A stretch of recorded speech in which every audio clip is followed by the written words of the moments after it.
Good morning. Today is, oh, wait, yeah, wait, where is it? There it is. Oh, okay, let me start over. You got to cut that out of the recording. All right. Welcome to Tool Time Tuesday. It's session 97. As you'll notice that we have switched roles. We'll be talking about Microsoft Visio today. I am Leslie Moore. We're from the Research Medical Library, and this is Larissa Gann. So a couple of things to get us started. The first thing is there is a Save Well session tomorrow. Wow, already at the end of the month. Tomorrow at 10 a.m. about taking control of your financial well-being. It will be provided by Corebridge Financial, and you'll be able to find it in the events section on Inside. The other thing is we have a Be Well Pause program also tomorrow at 11:30 in the morning. And you can also find that on the the events page on Inside. Okay, so we're going to talk about Microsoft Visio today. Quickly, what is Visio? Visio is basically a diagramming and vector graphics software. It's available online through our existing Microsoft license. MD Anderson only uses the web version. There is an app in the Software Center, but you should contact 4Info before you install it to confirm that installing it's not going to change anything with your licensing or any of your access to your other Microsoft products. So features in Visio include templates, basic diagramming, basic workflows. There is a DIY way of mind mapping, and then it also works in Teams and the browser. So the most common documents are flowcharts, organizational charts, infographics, timelines, and mind maps. To get started, basically you go to Inside MD Anderson. You can click on the waffle icon in the upper left-hand corner, click on Visio, and then you can choose a template or you can do a blank drawing. The interface is broken into two parts. You have the Shapes panel on the left, which includes basic shapes, arrow shapes, stencils, which is a premium enhancement, add shapes that also have free and premium sets. And then your document panel, which is on your right-hand side, and it defaults to page 1, and you can use the little circle with the plus in it to add more pages to your document as needed. It's recommended that you set the page orientation and the layout first before you get started on your diagramming. Your orientation is whether it's horizontal or vertical, so landscape or portrait.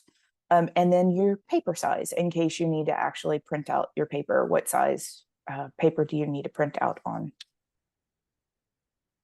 It's also recommended that you can apply the themes and diagram layout before you get started, but you can also choose to apply these later. Basically, themes apply a group of colors to all of your shapes. So if you want all of your shapes to be blue or green or whatever, you can actually choose a particular theme and apply that. And diagram layout is applies directionality to your diagram. Do you want your diagram to go top to bottom, bottom to top, left to right? Are you doing either a radial or a circular diagram? Visio elements, there are 3 kinds of elements. There are shapes. So there's thousands of shapes that are already provided in the version of Visio that we have access to. There's 2 basic collections, shapes and arrows, that are there by default. And then you can actually add shapes as you need, depending on what you have access to. Connectors, which are the wires that connect your shapes. And then text, which you can add words and phrases to your diagrams. So adding a shape, basically you can add a shape one at a time. So you basically find the shape in the shape panel, you click and drag it from the left onto the right. You add connectors, and then you repeat the steps until you have your diagram completed. Or you can use what I call an automagical shape connector associated with this. So before we get to the automagical part, let's talk about connecting shapes. Basically, if you put your shapes on, you mouse over your very first shape, you will click the little green dot that's associated with the first shape. And depending on which, you'll see in the screenshot here, there's actually 5 dots. You basically click a dot and you drag it to the other shape. And again, you will have green dots that you can glue. That's what Microsoft calls it. You can glue the shapes to each other with the connectors. So automagically, the way you can do this is you add one shape to your document, and then you mouse over the shape. So this is in the screenshot on the slide. You'll mouse over the shape. You will get 4 arrows around your shape, and you will click on the shape that's associated with what you want to move forward with. So for my example, I started with an arrow, like a chevron. And if I want a circle, then I would click on the circle, and it will be automatically connected between the chevron and the circle at that point.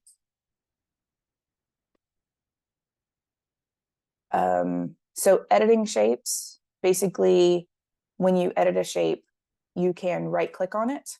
And then there are several elements for editing it. You can edit the color, you can edit the text, you can edit borders. You also have the ability to rotate your shapes. You can click and drag them around on your document, and you can change the shape as well. So if you put in a circle, but you really meant to put in a square, you can actually change that shape just by right clicking on it. You do not have to delete it and then add the shape back. So editing connectors is pretty much just as easy. There are 3 things you can do with connectors. You can delete the connector. So you basically click on the wire, you right click on it, and you delete it.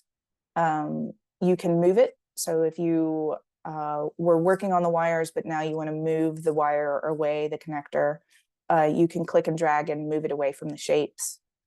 You can also choose to move the glue point. So if you actually decide that you want to move the connection from, in this particular case, from the top of the shape to the bottom of the shape, you can actually click and drag that connection point to the other shape, or to the other glue point in the shape.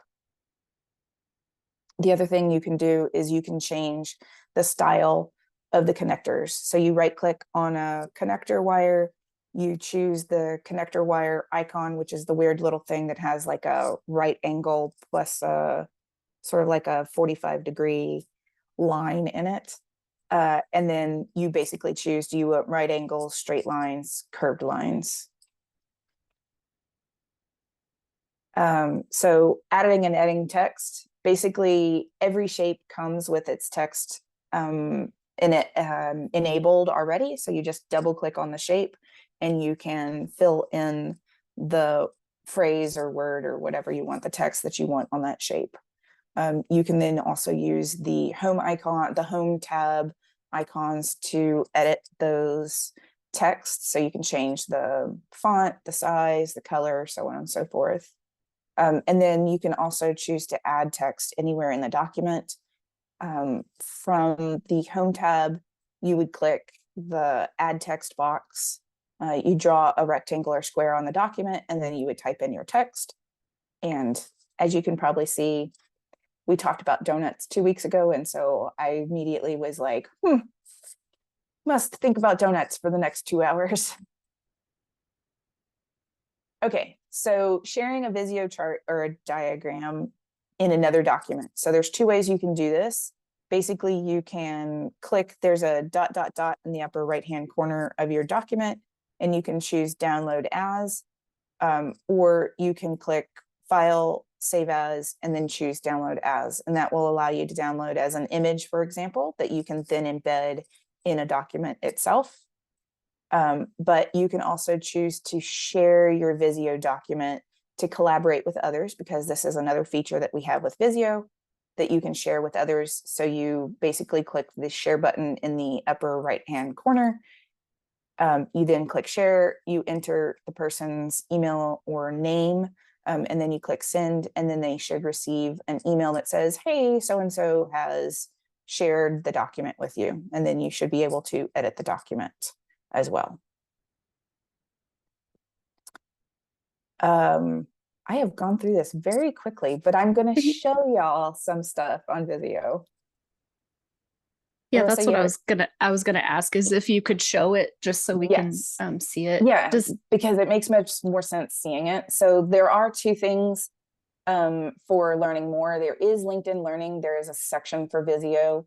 And then again, in the Software Center, there is an app for downloading, which gives you more things you can do with Visio, but you really need to ask for info before you download and install that. So, okay, so I'm going to stop sharing for a second, and I'm going to reshare my, oh, no, wait. There we go. Okay, so here's inside. I click the waffle icon. I click on Visio, and you can either start a blank drawing, or you can look at the templates. So if you want to do a flowchart template, you can click on the flowchart template.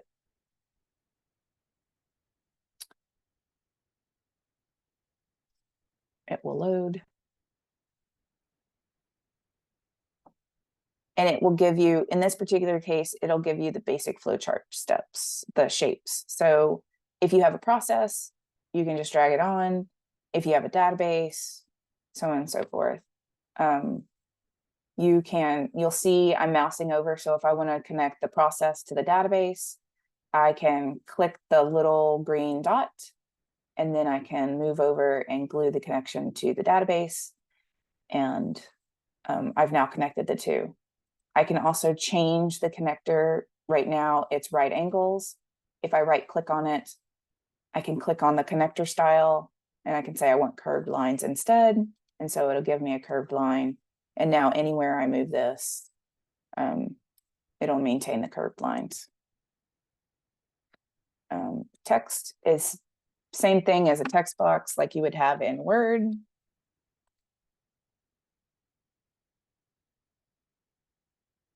And you will be able to edit the size and the font and so forth in Visio.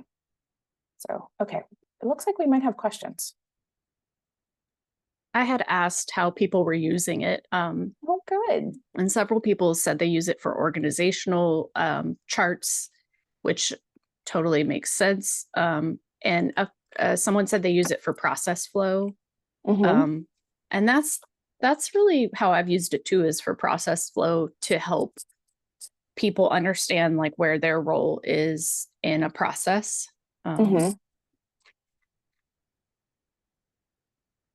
Oh, process flow for grants applications. Yeah. Is it easy to insert a Visio created chart in a Word document? It is, because the easy thing to do is basically you save the document. So if you do file, save as, and then you can save it as an image, and then you can embed this image into the Word document. Yes. Does anyone else have any tips for how they use it, or like best practices or anything? Are we all just using rectangles for organizational charts?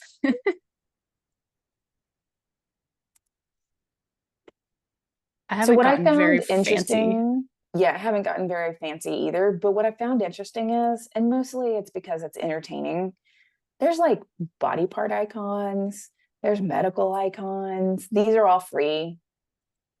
And so if you go in here, you can put in stuff like a fingerprint or a tongue or whatever. I think those are kind of fun. It's just fascinating to me that these sort of things are in here now. I used Visio years and years and years ago as a library science student for something, and most of this did not exist when I used it. So this is fascinating to me. So some other good, so someone else said they use the fishbone. I've never noticed all those other images. I'm guessing they were thinking for like creating figures for publication, maybe? I don't know. I really don't know. Someone else said they've used it for process flow charts and data modeling. That's interesting. Is it sophisticated enough for data modeling?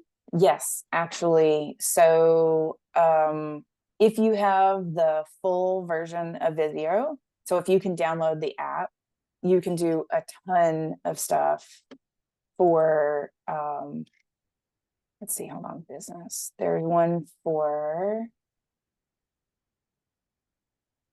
where is it? Network. So there's a bunch of network stuff in here. Anything with a little diamond is an upgrade, but yes, it has a ton of stuff. And yes, it does floor plans. You can do floor plans too. So you can do seating chart floor plans, but you can do actual real floor plans with the full version of Visio. Although, yes. So this is the basic introduction to Visio. This is not the fancy version of Visio because we don't use the fancier version of Visio. But I will tell you that LinkedIn Learning has a really good course on the advanced version of Visio. And it looks like there's some people who are using it for like UML diagramming and so forth. So someone else mentioned something that when you go through sourcing, sometimes you have to create a flow of data, like how the data flows from a product, like internally, externally, and this would be good for that. That makes total sense. Mm-hmm. Someone else asked about swim lane diagrams. Is tips for making swim lane diagrams, or are other programs preferred? And it looks like Sonia said, I did swim lanes process flow, and I recommended plotting out a rough draft first so you can order the lanes where these would be the least congestion, where there would be the least congestion. Wow. It supports crow's foot notation and UML for database diagramming. Someone asked about a user password for LinkedIn Learning. So you should be able to just use your regular institutional login. We have an institutional SSO login. I'll share it. I'll share the link with you. You can log in then with your MD Anderson credentials. Yes, MD Anderson credentials. LinkedIn Learning is a great place to you can skip ahead if you already know the basics to the sections that you want. Although Leslie and I have found sometimes YouTube has better explanations sometimes, but LinkedIn Learning will give you a good outline and structure to get you started. Okay. So it looks like people are using Visio. This is good. Do you guys have any tips as far as like using it through the web versus using it through the Visio app?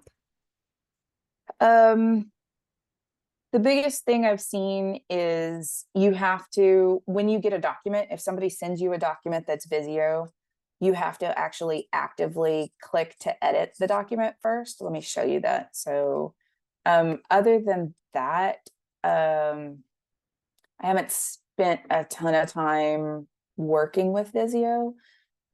Okay, so here's a document I have. This is a document that I created, right? But when I click on it, all it does is allow me to look at the document first. I have to actually, normally I have to click in the editing to make changes in it. So if you get sent a document, that is probably what needs to happen as well with the online version. And I will say that there are probably some things that are not available in the online version compared to the desktop app. So that's something to think about as well.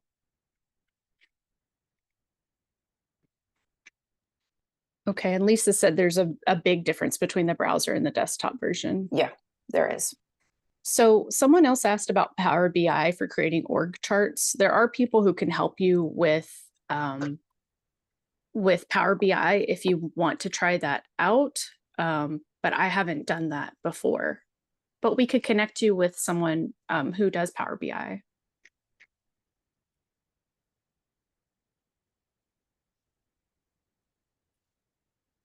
All right. Any other questions? Right. We got through this fast, Leslie. We did. We were going to ask. Hi, it's Bridget. Excuse me. Oh, hey, Bridget. Good morning, everyone. Larissa and Leslie, which one is better, a desktop or to use the waffle version? It depends on your need. For me, waffle version's totally fine. I don't need a ton of like features associated with it. So I had the desktop version before my computer was refreshed. And I found it really overwhelming. It was great. There was tons to be able to use in it. But when I realized that we had the web version of it finally, I was like, oh, this is much better. So this is actually dependent on your need. Okay. If you need swim lanes, if you need UML, if you need a lot of diagramming functionality, you want the desktop for sure. Okay. Okay, thanks. That helps. I appreciate it. Mm-hmm. So someone asked a question about emojis in Outlook. Has anybody been using the emojis in Outlook where you can just reply to someone and say like thumbs up or congratulations or something? When you do that, they get it shows up in their alerts. It also is another email that they get that shows that you did a thumbs up, unless they've turned that feature off, which you are able to turn that feature off. If you don't want to get the notification when somebody gives you an emoji, the purpose of the emoji in Outlook is so you don't have to send another email. You just can say thumbs up, like thanks, or smiley face or whatever, but it does send you another email. So you can turn that off if you want. And if you can't turn it off, you can also create a rule for it.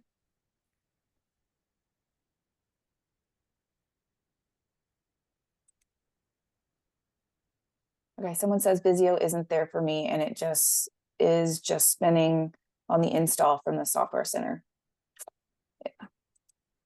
Yeah. Not sure why it would be spinning on the software center install. Oh, for the emojis, how you turn off the emojis. Larissa, do you remember how to do that? We have instructions. Let me find them. Okay. We do have instructions. We also have instructions, I think, on how to make the rule if you don't want to turn it off, but you just want them all to go into the trash cans. I think that might have been what we did, Leslie. But my computer's spinning now too, so. Oh, well. Maybe everybody's just spinning. I will share that. Let me share that in the follow-up email. Okay.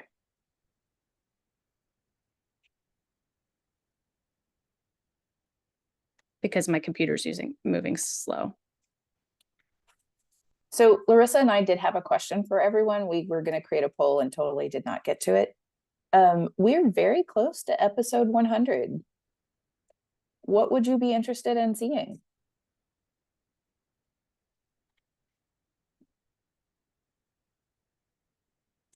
Anybody? We could go back to the first one we did. We totally could. More about the Power Apps.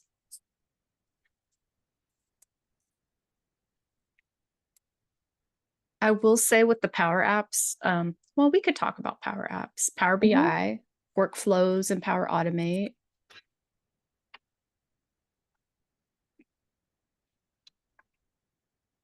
Yeah, I listened to like a minute of the first one we did and our sound quality was really bad. But I think I had a terrible microphone then, so. Do we do Concur? We did not, but maybe we need to try to get. I think there's Concur training though, isn't there? Yeah. Oh, is it in the Education Center? Yeah. Oh, maybe we can include a link to where that training is in our follow-up. Report writing for project managers. Status of pending items on large teams. Wow.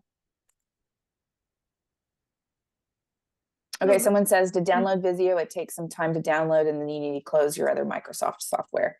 That's a very good tip. So that could be why the install is just spinning. Larissa and Leslie, I tried to use LinkedIn Learning on my mobile device. It gave me a message. It's not allowing me to connect. And I did call for info about that. I think there's a block. But I'm interested in using it. So I downloaded the app to try to use it through the app, and I still couldn't connect. And I know that there's some type of block that 4Info has put on it, which is okay. I'm not saying that it's not acceptable, but I'm interested in using it on my tablet and using it on my phone, because a lot of times when I have appointments or I'm waiting on something, I'd like to continue learning in that manner rather than being at my laptop. So we don't have to do this today, but if you guys could help me offline I was trying to do a workaround and I totally took a lot of time and got nowhere. Well, let me check on it, Monique, because sometimes we have to pay extra for the app. I'm not sure about this one because I haven't actually tried it on my phone, but let me check it out and see, and I'll get back to you.